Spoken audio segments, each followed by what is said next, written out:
Hey, Patty. Thanks again for your flexibility. I apologize I can't be there. However, thanks for the opportunity to talk to your clients through this video. Um, Dana, Jessica, and Emmeline, nice to meet you. My name is Jim Conway. I work for Primary Residential Mortgage. Today, in this 7 to 9 minute video, I'm going to give you an idea of the home buying process, kind of like a Mortgage 101. And then obviously you may have questions about some of the stuff I'm talking about. So do not hesitate to reach out to me if you'd like to talk a little further about your specific situation. My cell phone number is 443-690-7910. With all that being said, buying a home is not like buying a TV at Best Buy. Today, if you wanted to, you can walk into Best Buy, buy a 65-inch flat screen TV, come home, have it set up, you watching it this evening. Um, uh, Buying a home is going to take anywhere between 30 and 60 days. And the pre-approval process could take anywhere between 1 to 2 days, could take 5 to 6, depending on your specific situation. My job as a lender is to take a look at your credit, take a look at your income, talk to you about your employment history, and talk to you about your assets. From there, I'll be able to determine if you can buy a home or not. If everything looks good after I pull your credit, I would then send you a follow-up email with some things I need to take a look at to give you a formal pre-approval letter.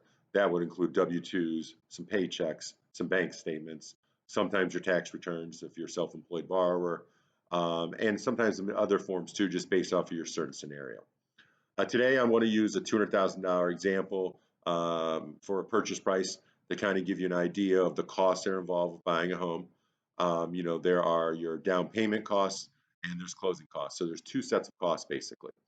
With that being said, the best way I try to explain it is that imagine you're holding a bucket in your left hand and you're holding a bucket in your right hand. The bucket in your left hand is going to be your down payment bucket. The bucket in your right hand is going to be your closing costs. In your down payment bucket, depending on what program or what loan program you're going to be doing, is going to determine how much money you need. On a conventional mortgage, which is backed by Fannie Mae and Freddie Mac, your minimum down payment as a first-time home buyer is 3% or $6,000. Now that $6,000 can come from checking your savings.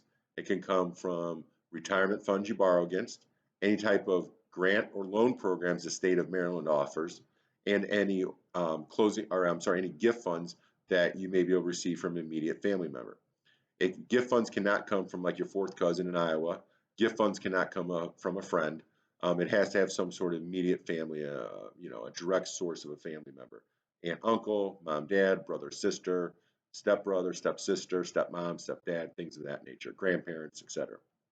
Um, and also, your down payment money cannot come from, let's say you have $5,000 at your house in a safe or a shoebox. We can't use that money neither. So the money that we use for down payment has to be sourced. Okay. So again, on a conventional mortgage, $6,000 minimum down payment. The other type of loan program that as first-time home buyers may use is an FHA loan, which is backed by the Federal Housing Administration. An FHA loan requires 3.5% or $7,000. That $7,000 can come from the same four sources that the conventional mortgage does. Again, or a combination of two, three of those sources, two or three or four of those sources. So again, that's what the bucket in your left hand you're holding. And the bucket in your right hand is going to be your down payment bucket. I'm sorry, your closing cost bucket. Sorry. Closing cost is going to be typically about 5% of the purchase price or $10,000 on this $200,000 example. Now, that $10,000 is your responsibility as well. However, the seller can pay a portion or all of those costs depending on the negotiations in the contract of sale. On a conventional mortgage, the one that you put $6,000 down, the most a seller can pay when putting less than 10% down is 3%. So the seller could pay six of the $10,000 if it is negotiated in the contract of sale and the seller is willing to do that. On an FHA mortgage, the seller can pay all of those costs. However, it has to be negotiated in the contract of sale. And in this market, there's no guarantee that the seller will pay, whether it be 1%, 2, 3, 4, 5, or 6%. It just does not matter. Talk to Patty a little bit about that. I will always defer to Patty on what to ask for from the seller. But just so you know, on those loan programs, the seller could pay a portion of that. So again, the two sets of costs, you got your down payment and you got your closing costs. And again, depending on, how much the seller is willing to potentially pay and what type of grant programs or money you have to work with will determine how much money your specific situation is for the total cost in the purchase transaction. I did mention grant programs or loans through the state of Maryland too. The grant programs or the loan programs, they're kind of the same. A lot of people refer to as grants. Grants in my mind is money that does not have to be paid back. Most programs through the state of Maryland's Maryland Mortgage Program requires payment back to the state when you sell or refinance your house. The state will potentially give you 3% of the loan amount to be used for down payment. So, on a $200,000 house using conventional financing, the one again where your loan amount will be, 194, putting $6,000 down, they will give you 5,800 of that 6,000. The FHA, where you put 3.5% or 7,000, they will give you 5,800 of that 7,000. The other, $200 or $1,200, depending on what loan program you do, would be required to come out of your checking or savings, retirement, gift funds, etc. But again, that money does have to be paid back. If you're willing to take a slightly higher interest rate with the state, they offer 4%, and that money does not have to be paid back. And you have a little bit higher of a payment, but they're going to give you more money. Again, just depending on your specific situation. Additionally, there is another great program through the state of Maryland. It's called the Smart Buy 2 program. The Smart Buy 2 program is a program where it's a grant that pays off your student loan up to $40,000, up to 15% of the purchase price.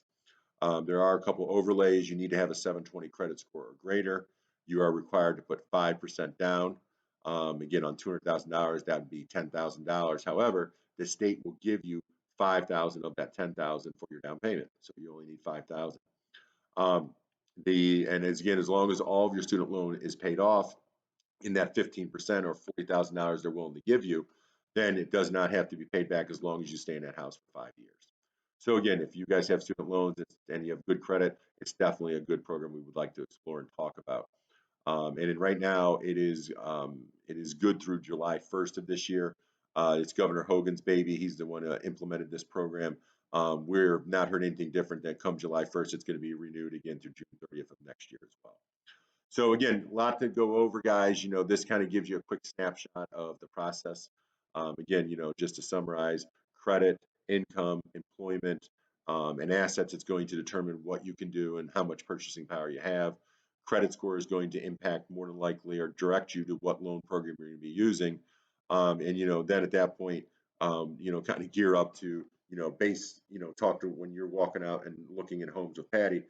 Patty and you and myself, we're going to have to be on the same page. I'm going to send an email to Patty and yourselves that's going to go over, kind of an outline of your maximum purchasing power, with, purchase price, taxes, any HOAs, stuff like that. So again, you guys know exactly what you have to work with.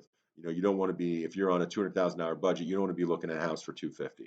The same thing, if you're on a $300,000 budget and you're looking at $325,000, $330,000, more than likely it's going to be out of reach. So again, I'm going to give you your maximum purchasing power in an outline once I look at all those things again: income, credit, assets, etc. So hope you guys, hope this wasn't too long. Hope I didn't lose you too much.